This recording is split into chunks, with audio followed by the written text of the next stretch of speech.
Welcome to the WealthGenius Podcast, brought to you by the Expand Wealth Real Estate Fund. Expand your wealth by investing in apartment buildings. Go to expandwealthfund.com to book your info session. The WealthGenius Podcast, strategies for multifamily real estate investing, mindset, community, success. The WealthGenius Podcast with your host, the godfather of real estate, Alfonso Cuadra, who has expansive experience in business and massive success as a real estate investor. The WealthGenius Podcast. Let's dive into today's episode. Rolling. Theresa, welcome to the pod. Hello, thank you. Good to have you here. We met a while back. You came to a few of my events. I think you were kind of checking us out a little bit. And then you decided to move forward and be part of the community. And man, are you a part of the community? You're, definitely a leader within the community. I feel like you found your home. I feel that you add so much to our members, and you always are bringing value.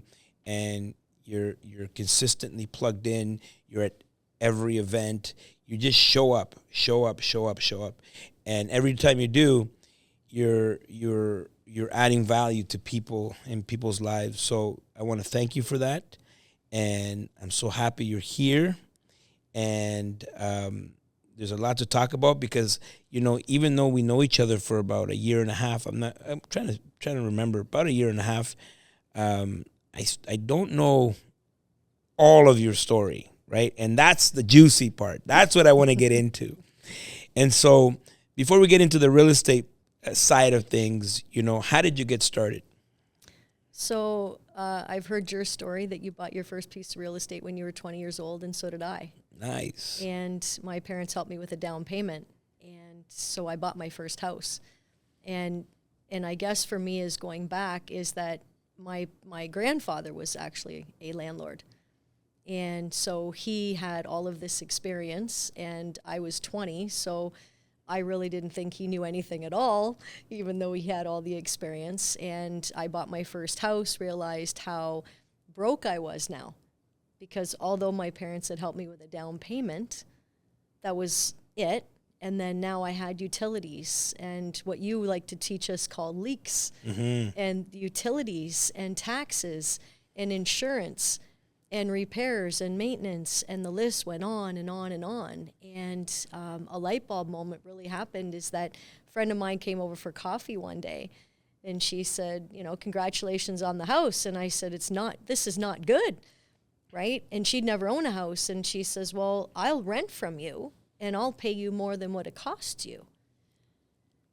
Oh, right? So I ding, was ding, ding, ding, ding, ding. Exactly. So I had this major light bulb moment. I was like, absolutely. So right from that moment, really being hooked to that, and then going from that moment and really looking at the fact that I'm broke again. So even though I had the house rented out, I'm still broke. And that back in the day, in the 80s, when I got into the business, is that wholesaling You were wasn't 2 a years thing. old? I was. Thank you. Thank you very much. Absolutely. And so when I realized I was broke again, going, well, I felt great. I owned my house. Then I realized how broke I was again, and then having to go out and now what am I going to do? So I just started getting on the phone. They actually had home phones back then. We didn't have Google, didn't have internet, right? The olden days. It was. So it was a lot of hunting. And taking that and meeting a real estate agent and him saying to me, well, what we can do is we can put assignment clauses in there. And so that's what we started doing, was literally going to sellers, negotiating the prices, and then being able to put an assignment clause and being able to wholesale it to another cash buyer. And was doing that in the 80s and to the 90s. And I remember a lot of these assignment clauses. It's so trendy to talk about wholesaling, and in those days they just call it assignments. They always come up with like newer, better words to describe the same thing. But you do a lot of wholesaling. It's more where I started. Yeah. I've done 2 this year. Okay, nice.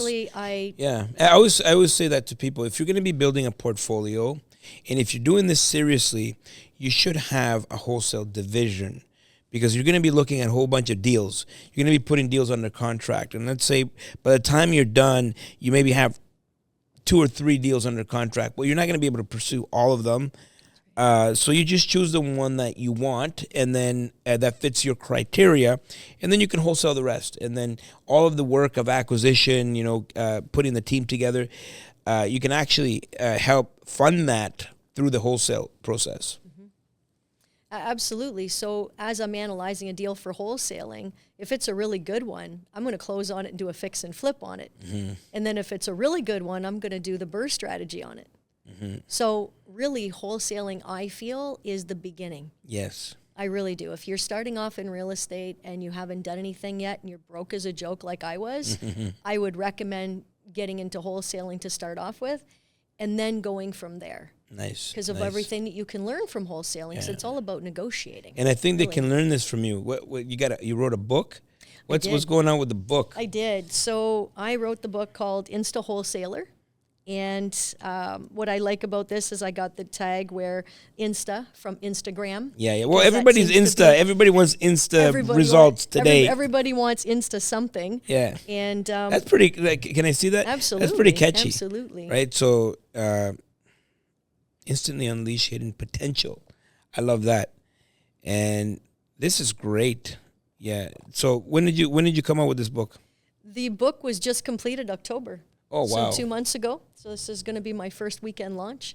Wow. Yes. Wow.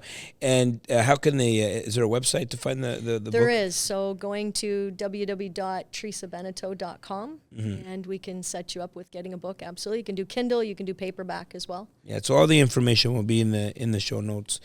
And so you started with wholesaling and then what? Went into fix and flips. BRRRR actually went into. So I was doing BRRRRs, and then there was a thing of a market crash. So I'm not sure if this podcast is going to be 30 years long or 30 minutes long or 20 minutes. But the point is there were a lot of recessions. Yes. So I was getting into the BRRRRs. I was acquiring these properties. I thought I was getting good deals. I was getting them with no down payment. I was using creative financing because again, I didn't have any money. That was the consistent theme. And then when the recession happened and I had to refinance at 5% higher. Now, back in the day, 11.75% was the going rate. I've seen them as high as 21.75. And when I had to refi, it was at 14.75 and lost everything and went through my first bankruptcy. Wow. And that must have been tough. It was. And that's where the internal dialogue comes in going like, what are you doing, Theresa? You're not cut out for this. Real estate isn't for you. And I seen my parents struggle, like my passion, my deep down inside of me is I seen my parents struggle. They both had jobs. They couldn't work the same shift because they had a child. So dad was on afternoons, mom was on days. So there was a lot of arguing in the house. And I just seen how miserable they were.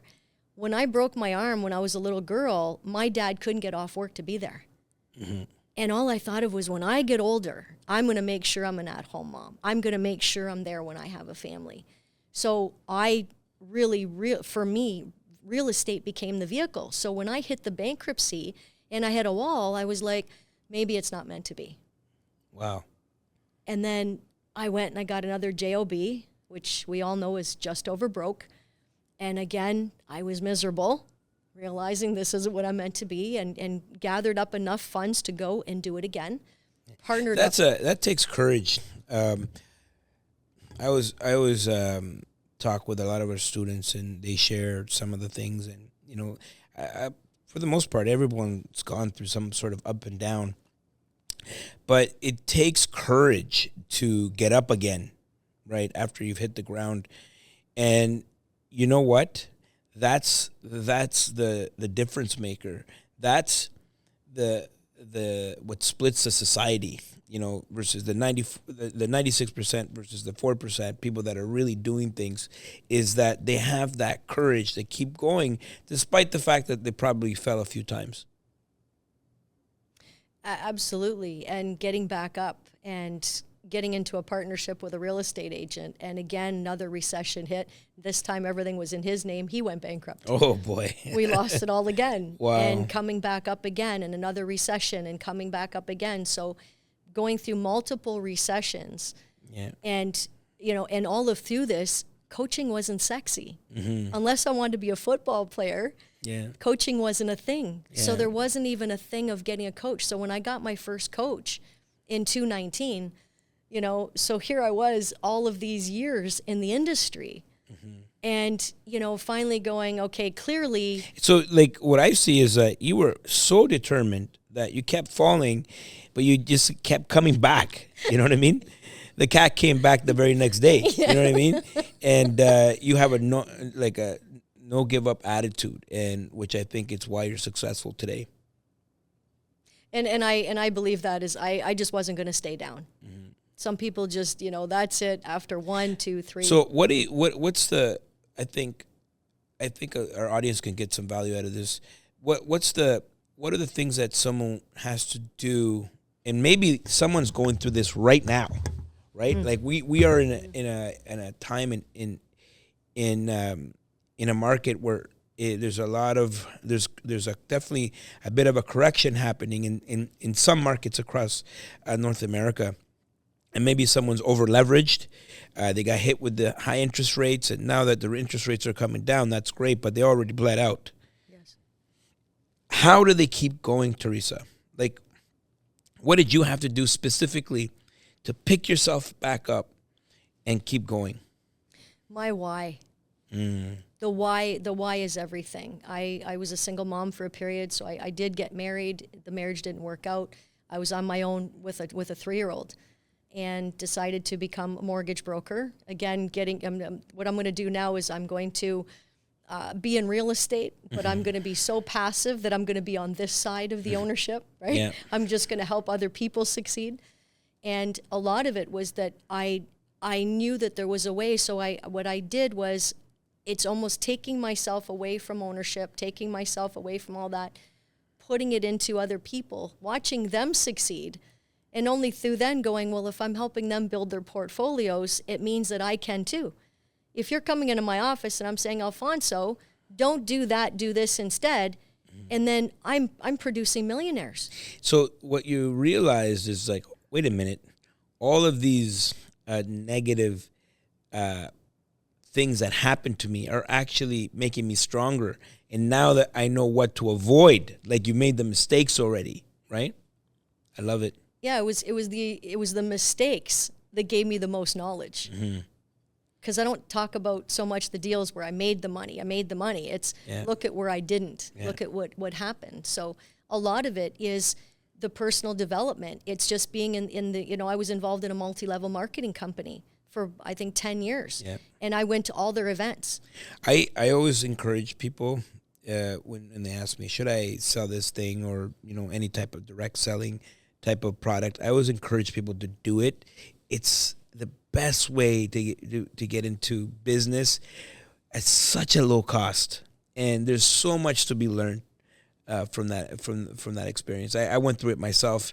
My oldest daughter, in her early 20s, she came to me. She asked me, Dad, there's this opportunity of this cosmetic line that does this direct selling thing. Do you think it's a good idea? And I said, honey, absolutely, go for it. Because, I know that people that are successful in that field are people that are determined. They build skills, leadership, all of that stuff. There's nothing negative that can come out of it. And some things will make you money, and some things will build you character. Yes. And I was a door knocker. I sold vacuums. Wow. So I'll tell you, if you can get a door slammed in your face, that's good. To do that. That's value. There is, and I was just like you said, I was just determined where I'm just not going to. How could I couldn't turn my back on my dreams, and because I seen how my parents struggled so much, that was my fire. Yeah. And I would have to say is that any strong why, and you taught us, you teach that too. Yeah. Is you're like, what's your why? Yeah. It's so important, and I often say to people when those moments get tough, when you feel like throwing in the towel, where you wonder, why did I even start this in the first place? Why am I here? Like, what am I doing? Remember why you started. That why that got you excited about real estate in the first place. Remember that why when it gets a little dark, Absolutely. right? And I think that's what you found. You were able to, go through it, all the ups and downs, and you're here. You're here. You're on stages. You're on podcasts. You have you're an author. Like, that must be an incredible feeling. How does it feel? It feels really good, where I really wanted to. My birthday's actually on Sunday. I'm going to be 57. Whoa. Yes. Happy birthday. Thank you. And being 57. 57, yes. So young. Yes. And there's no other place that I'd rather be is be at a conference like this, an event like this, being able to promote my book like this, where I'm not going to live forever. I'm going till I'm at least 100. That's my plan, is that I plan on being on one of your podcasts in 43 years from now. Let's do it. And another book written by then, and having that moment. And these are the things that I'm striving for. In the meantime, is that I wanted to put the things that I had done basically wrong in a book so that people could learn from my mistakes. I really want to leave an impression. I want to leave a legacy. I want to be remembered long after I'm gone, where if there's one person out there that my book can inspire, that can teach, maybe there's someone, like you said, maybe someone needs to hear this. Maybe there's some young person out there that's going, oh, but I can't, or, that they read my book and they go, wow, like, if she can do it, so can I. So give us some tips that are in the book. Like, what are you, is it like some tips or top 5 tips or mistakes that are in that book? Can you give us a little glimpse, little taste? I would say my biggest thing is due diligence. Mm-hmm. I mean, when I was 20, 21 and younger, before a coach, it was called do what, right? My due diligence was, 2 + 2 = 4. I think I can fix that for $5. I can do that for 500. Yeah, I'm going to sell it for 300,000 more than what I paid. Assuming. Oh, yeah, and it made a blank out of you and me, I'll tell you, right? And so going through the due diligence part of that and going, wait a minute, get the quotes, get the contractors, that you don't need a deal. And it was my thing was, I got to have a deal. Mm-hmm. So all that it meant was I got to have something. It didn't mean it was a deal. Mm-hmm. Right? So I lost money there. So those are some of the things that I touch on there as far as due diligence goes. I'm the power of 3. So make sure that you're getting 3 appraisers, 3 different opinions on appraisal points. So it can be from an appraiser, it can be from a real estate agent, getting a couple realtors to actually analyze that, going to a banker, because the bankers can even pull out what that possibility of a property is going to be valued at. Another key takeaway is getting an after repair value appraisal, so that, again, you're not basing it on speculation. You're not guessing. Yes. Hoping to make money, smoking the hopium. Yes, and hope. And hope's not a strategy, but I really thought it was. Right. Yeah. So those are some of the things.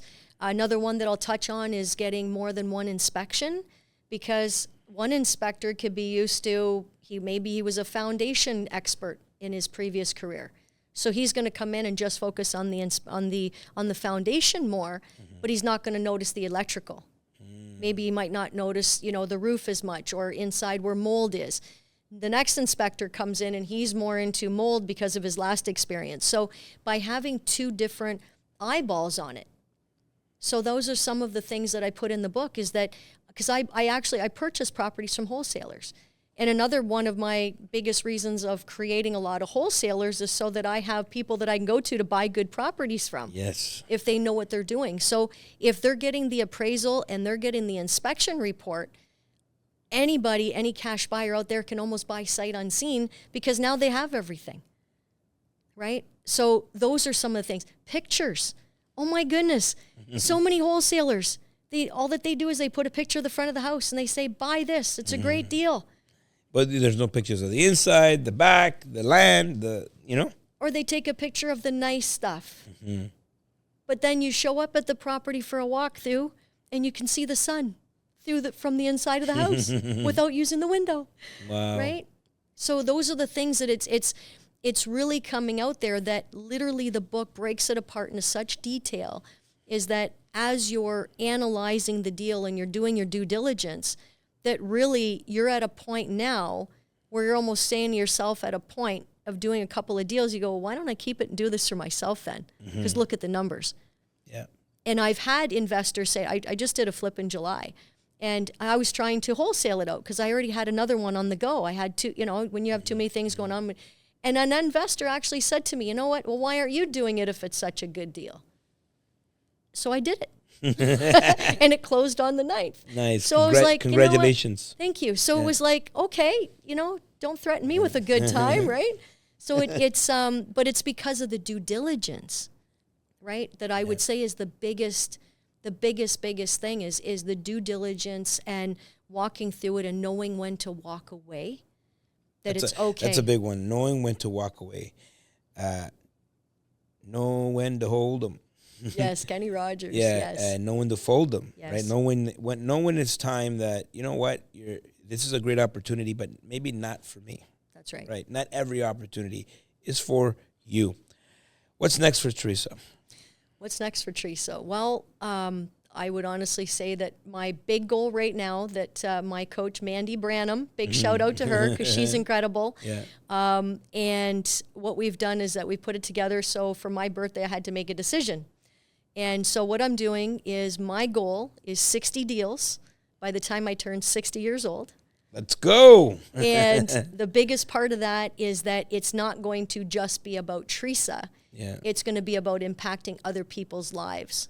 So literally looking for 10 people who want to do 6 deals in 3 years, which is 2 deals per month, or 2 deals per year, so one every 6 months.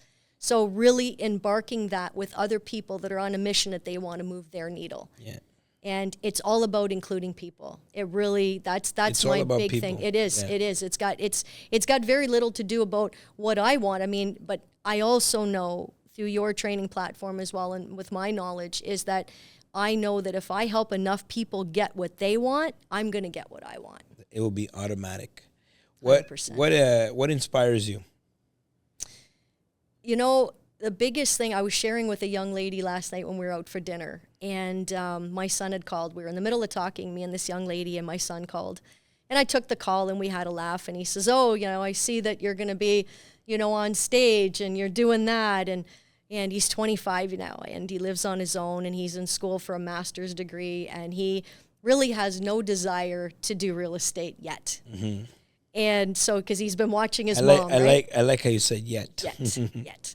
And so I was talking to him, and he says to me, he says, well, there's another young lady, Mom, I'm seeing her on her Facebook group, and she's, broadcasting, that she needs to release some weight because she's overweight, she feels, and she wants to release weight.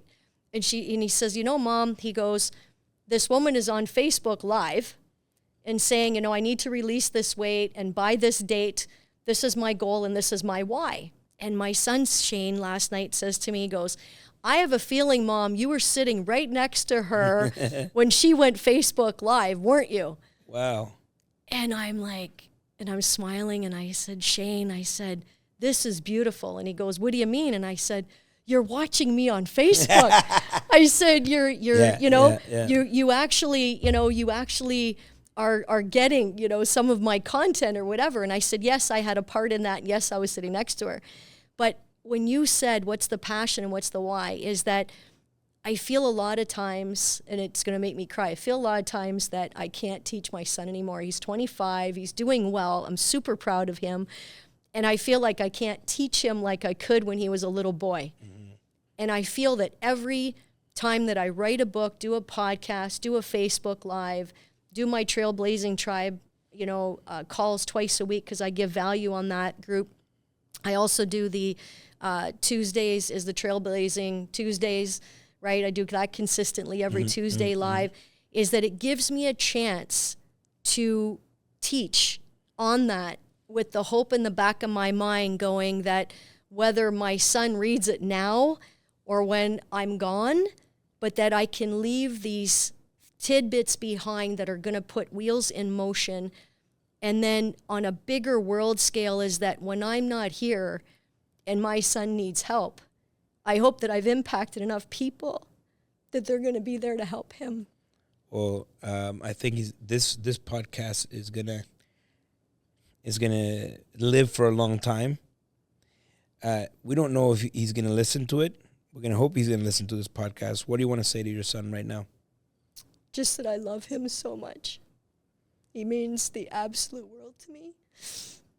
And I wanted for him when I was 20, when I got into this I knew what happened when my dad couldn't be there for me when I was 12. When my son broke his arm, God forbid, but he did, I was there. Yeah. And I've never missed one event in his life of what's gone on because I'm self-employed. Anytime he's needed me, I am there. You're a good mama. You're a good mama. And that's what still burns inside of me today is that he knows that if something happens this weekend and he needs me home, I'm there. I'm on a flight. I'm in a train. I'm in a car. He knows that I'm going to come in. Shane, listen up. Listen to your mom. You know, but yeah, it just he's the wind beneath my wings, and I shared that. It's funny you said that because I shared that with him last night by text. That was I got goosebumps. You're a passionate person. You everything you do is with class, and I appreciate you, and I appreciate you coming here, and that's how we'll close the podcast with a little bit of tears, a little bit of emotion, and hopefully Shane is listening. Yeah, maybe he'll call you right after this. That's what it is, guys. Alfonso loves you. We'll see you at the top. Let's go.